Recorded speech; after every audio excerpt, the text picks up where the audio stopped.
Assalamualaikum warahmatullahi wabarakatuh. Sebelumnya, perkenalkan ya, nama saya Nurul Jannah dengan NIM 20200100050. Di sini saya akan menjelaskan tentang pembelajaran Al-Quran, pembelajaran hadis, pembelajaran akidah, dan pembelajaran fikih. Untuk memenuhi tugas UAS dari Bapak Nur Haris, yang pertama yaitu pembelajaran Al-Quran. Yang paling utama untuk mempelajari Al-Quran adalah pengenalan huruf dalam Al-Quran. Kita tahu dulu pengertian dari pengenalan huruf-huruf dalam Al-Quran. Pengenalan huruf-huruf dalam Al-Quran adalah huruf hijaiyah yang digunakan dalam bahasa Arab dan tujuannya untuk mengetahui bagaimana tata cara pengucapan huruf hijaiyah. Huruf hijaiyah yang baik dan benar sesuai dengan kaidah ilmu tajwid dan langkah awal pembelajaran mengaji pada anak. Yang kedua yaitu metode yang harus dilakukan adalah metode tilawati. Apa sih metode tilawati itu? Metode tilawati itu adalah model pembelajaran yang dapat digunakan dalam membaca Al-Quran secara baik dan benar melalui pendekatan seimbang antara klasikal dan individual. Yang kedua yaitu menulis Al-Quran. Kemampuan menulis Al-Quran adalah kemampuan yang kompleks melalui aktivitas yang aktif dan produktif dalam bentuk simbol, huruf, dan angka secara sistematis sehingga dapat dipahami oleh orang lain. Dan tujuan menulis Al-Quran, kita dapat mengetahui panjang pendek bacaan Al-Quran. Dan metode yang paling tepat adalah metode drill, yaitu metode pengajaran psikomotorik karena berkaitan dengan keterampilan yang bertindak setelah mempunyai pengalaman membaca Al-Quran. Dengan membaca Al-Quran adalah langkah yang ketiga, karena dengan membaca Al-Quran kita tahu dulu huruf-hurufnya, penulisannya, lalu bacaannya dengan baik dan benar. Lalu metode yang paling tepat adalah metode psikomotorik dan metode drill, karena ini sebagai latihan untuk membaca Al-Quran dengan baik dan benar. Yang terakhir adalah ulumul Quran. Ulumul Quran adalah ilmu yang mempelajari tentang menjelaskan makna dan amalan terhadap Al-Quran. Metode yang tepat adalah metode pengajaran kognisi, karena ini berkaitan dengan teori tentang ilmu Al-Quran.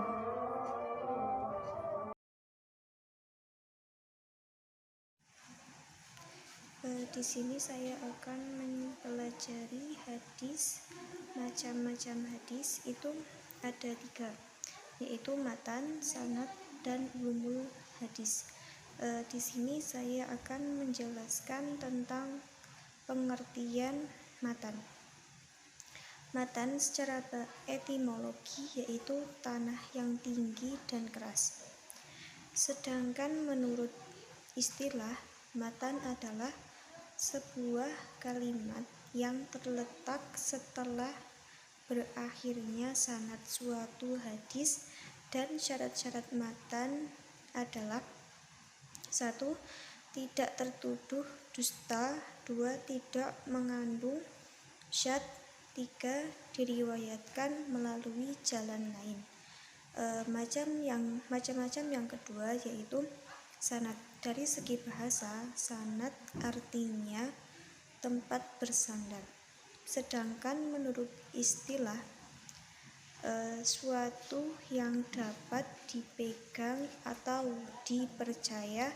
Dan menurut arti lain, sanad adalah rangkaian urutan orang yang menjadi sandaran atau jalan yang menghubungkan satu hadis atau sunnah sampai pada Nabi SAW.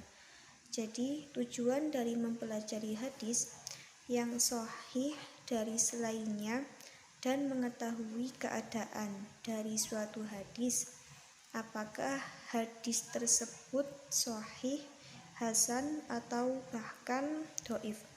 Dan metode yang tepat untuk mempelajari hadis adalah metode ceramah, karena cara menyampaikan suatu pelajaran tertentu dengan jalan penuturan secara lisan kepada anak didik. Dan metode ini pernah dilakukan oleh Rasulullah ketika turun wahyu yang memerintahkan untuk dakwah secara terang-terangan.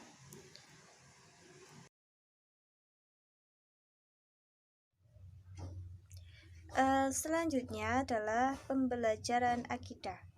Kita tahu dulu pengertian akidah itu seperti apa yang mau diajarkan oleh peserta didik.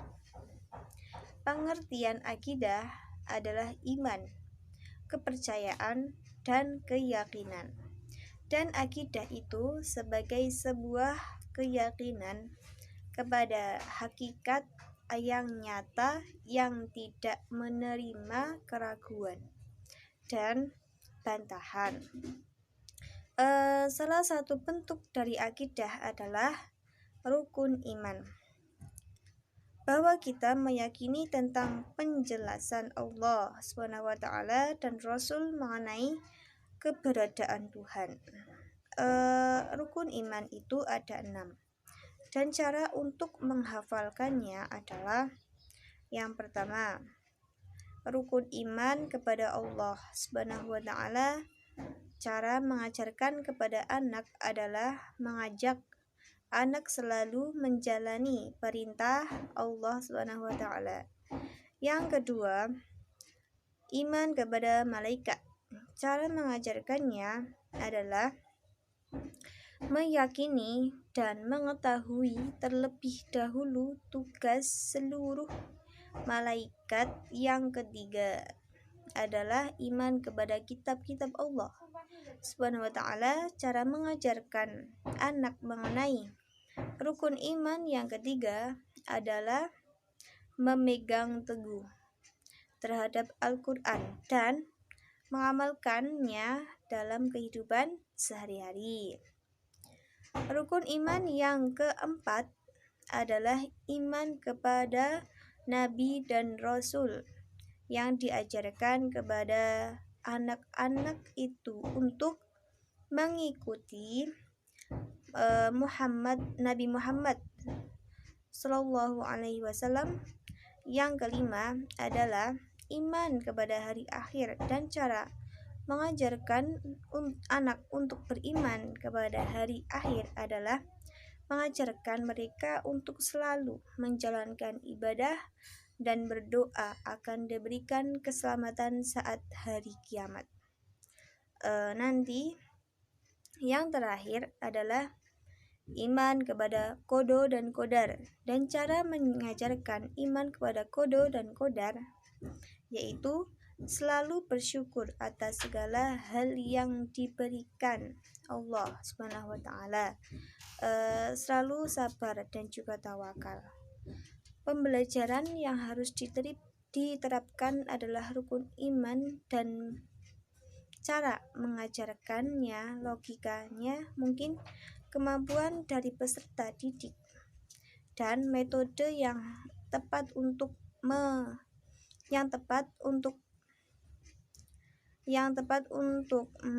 mempelajari akidah adalah metode psikomotorik, yaitu dengan cara menjelaskan teori tersebut.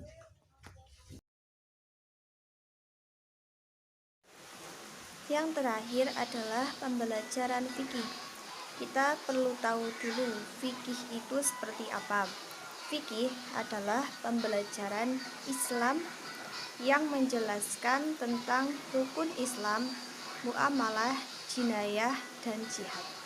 Kita perlu tahu dulu rukun Islam, muamalah, jinayah, dan jihad, dan selanjutnya kita tahu dulu tujuan dan metodenya. Yang pertama, rukun Islam. Rukun Islam merupakan 5 tindakan dasar dalam Islam yang menjadi muslim yang sempurna. Dan rukun Islam itu ada 5, yaitu syahadat, sholat, puasa, zakat, dan haji. Nah, tujuan mempelajari rukun Islam untuk mengetahui dan mengamalkan 5 dasar tersebut dalam kehidupan sehari-hari. Dan metode yang tepat adalah kognisi, karena cara menjelaskan teori, dan psikomotorik, karena termasuk keterampilan dan mengamalkan di dalam kehidupan sehari-hari. Yang kedua, muamalah. Muamalah adalah hubungan manusia dalam interaksi sosial sesuai syariat, karena manusia merupakan makhluk sosial yang tidak dapat hidup berdiri sendiri. Tujuan mempelajari muamalah adalah mengatur hubungan sesama manusia dan mewujudkan kemaslahatan bagi mereka yang sesuai dengan prinsip syariah. Dan metode yang tepat adalah psikomotorik, karena ini membahas tentang teori tentang pembelajaran muamalah. Selanjutnya yaitu jinayah. Perdana adalah hukum pidana. Jinayah adalah segala ketentuan hukum mengenai tindak pidana atau perbuatan kriminal yang dilakukan oleh orang-orang mukallaf atau orang yang dapat dibebani kewajibannya. Jinayah perdata adalah hukum Islam yang di luar dari kendala umat Islam. Dan tujuan mempelajari jinayah adalah untuk mengetahui hukum Islam, dan metode yang digunakan adalah kognisi, karena menjelaskan teori. Dan yang terakhir adalah jihad. Kata jihad berasal dari bahasa Arab, yaitu al-jihad, yang berarti perjuangan. Dalam bahasa Indonesia, kata jihad digunakan dengan pengertian sebagai berikut, yaitu jihad adalah usaha dengan sungguh-sungguh untuk mencapai kebaikan manusia secara keseluruhan. Dan tujuan mempelajari jihad adalah untuk dilaksanakan dan menjalankan misi utama manusia, yaitu menegakkan agama Allah atau menjaga agama tetap tegak dengan cara-cara yang sesuai dengan garis perjuangan para rasul dan Al-Quran. Metode ini adalah kualitatif, karena fokus studinya adalah memetakan pendapat para ulama tentang gerakan jihad. Sekian, terima kasih. Assalamualaikum warahmatullahi wabarakatuh.